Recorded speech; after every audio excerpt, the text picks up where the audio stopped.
seguindo aqui o vídeo aqui, então a gente viu no último vídeo essa questão, né, de tratamento. A gente vai fazer um tratamento dessa mensagem que vai retornar do nosso back-end. Então, eu vou vir aqui no nosso arquivo login.js aqui e eu vou fazer o seguinte. Esse response aqui agora vai retornar alguma coisa. Então, o que que vai retornar? Se eu vir aqui no nosso login PHP, eu vou remover esse aqui por enquanto. Essa validação está aqui. Vou atualizar a nossa página e vou ver o que vai vir aqui no console. Então, ele está retornando aqui status false e a mensagem um array. Então, o que eu vou fazer aqui? Vou vir aqui, esse response está retornando um erro, e eu vou colocar aqui então o seguinte, aqui é uma função de erro, ok? Então, vou colocar aqui um response, que vai ser o response, e success, se caso for sucesso. Por hora, a gente vai trabalhar só no erro. Então, o que eu vou fazer aqui? Vou passar essa variável if response status for igual a falso, eu posso fazer dessa forma ou simplesmente eu posso fazer a negação. Lembra que eu falei nos vídeos anteriores sobre negação? Então, se é falso, vira verdadeiro. Então, o if espera uma condição verdadeira. Então, aqui o falso, estou transformando ele em verdadeiro. Então, se if for falso, for virar verdadeiro, então eu chamo aqui error e eu passo o response. Se não, no caso, se não, eu não preciso nem colocar o se não. Ele vai entrar nessa condição aqui. Se não, eu poderia passar o sucesso. Então, o que eu posso fazer aqui? Eu posso fazer aqui, ó, se não, success. Então, eu passo o response. Tá bom? Essa é uma forma da gente fazer também, que eu poderia fazer o seguinte, ó. Então, eu posso passar assim, e aqui eu posso passar um return. Ou seja, ele vai chegar aqui, vai chamar essa função e vai parar aqui. Ele vai sair daqui. Ele não vai continuar o meu código. Ou se não, se ele não entrou aqui, ele vai vir direto no success e vai executar o que tem que executar. Então, aqui dentro, aqui, ó, por exemplo, nesse erro aqui, a gente pode criar uma mensagem para mostrar. Então, de forma mais simples, o que eu posso fazer? Posso vir aqui e colocar um alerta, tá bom? Vou colocar aí response, ponto.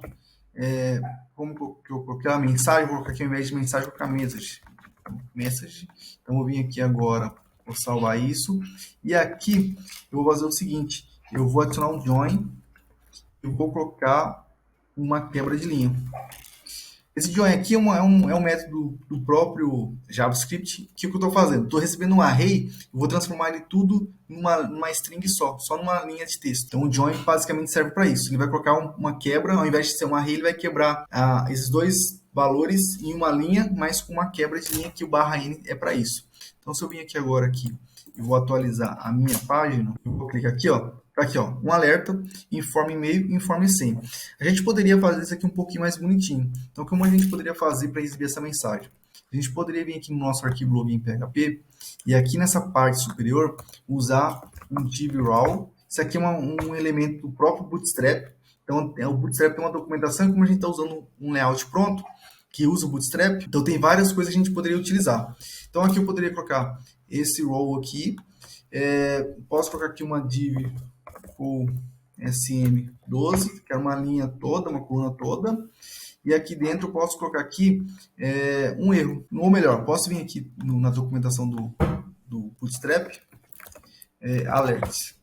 A gente tem uns alertas. Então aqui, ó, ele tem esses alertas aqui que eu posso copiar.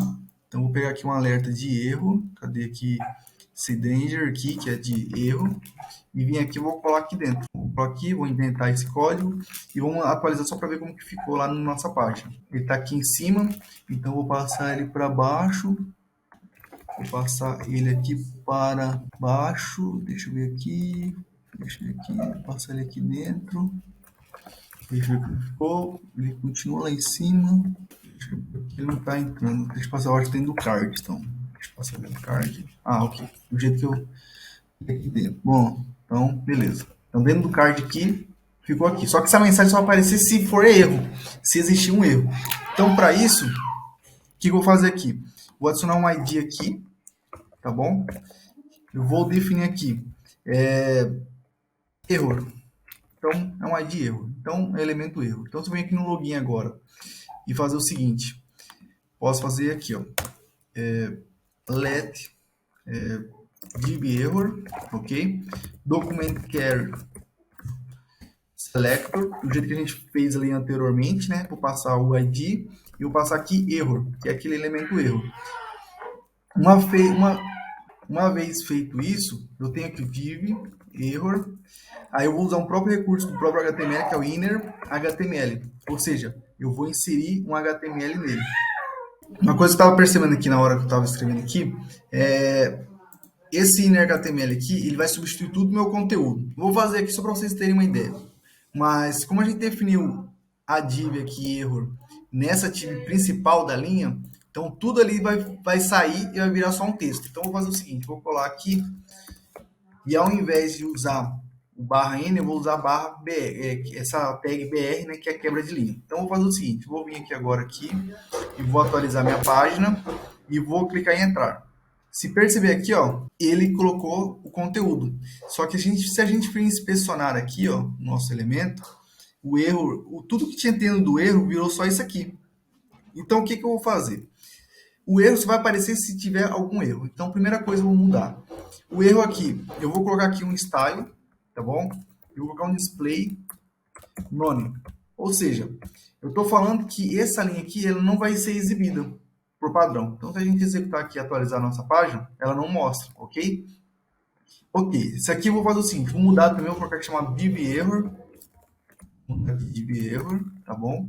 Vou vir aqui em login, eu vou colocar div error aqui, e vou colocar aqui agora aqui, message, vou colocar só message, e vou colocar aqui error message, e vou definir esse nome aqui, lá na div id aqui, certo? Basicamente, o que eu estou fazendo? Essa div aqui, ela começa o status normal dela vai ser invisível, né? Invisível assim, vai estar oculta no HTML. Vai estar no HTML, só que não vai estar mostrando para o usuário final. Então, aqui, eu tenho duas coisas. Primeira coisa, essa mensagem vai adicionar um conteúdo. Então, esse inner HTML, como eu falei, é um recurso do próprio JavaScript. Então, depois, quando vocês querem colocar conteúdo no HTML, vocês conseguirão colocar por aqui. Eu poderia colocar, por exemplo, aqui uma outra div, vir aqui colocar uma div e colocar todo um HTML, tá bom? Então, eu consigo fazer isso, por isso é chamado inner HTML. Mas, de fato, eu vou usar só esse comando aqui. E aqui, eu vou fazer o seguinte.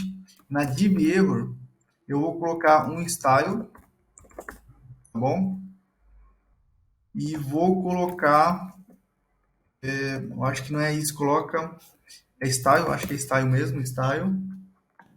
Então, é style e coloco aqui block, desculpa, display.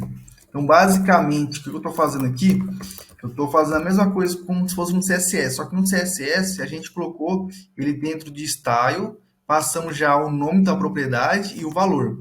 Aqui no JavaScript a gente passa o nosso elemento HTML, a gente vai passar a palavra style e aí a gente vai passar a propriedade que quer nesse formato. E ele vai receber um valor, no meu caso é block. No CSS, para mostrar uma div, nesse caso, eu uso o display block. Se fosse para ocultar, eu uso o display none, que aí ele vai ocultar essa div. Então, se a gente vir aqui agora e atualizar a nossa página aqui, o que acontece? Vou clicar em entrar. Então, aqui em cima já apareceu informe e-mail e informe senha. O que eu poderia fazer? Eu posso vir aqui agora, aqui, só dar uma mudada aqui, vou alinhar esses itens. Vou vir aqui, vou remover esse aqui e vou alinhar isso como center. Então, ou seja, eu quero que fique alinhado, centralizado o conteúdo. Então, vou vir aqui, vou atualizar e está alinhado, centralizado.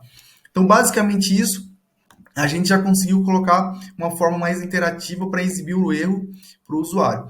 Então, é importante deixar o campo required aqui, tá bom? Porque assim a gente faz uma validação sim no HTML, mas se caso o usuário for meio espertinho no HTML e remover, ainda a gente tem a nossa proteção no nosso back-end que vai verificar sim se esse campo existe ou não, tá bom?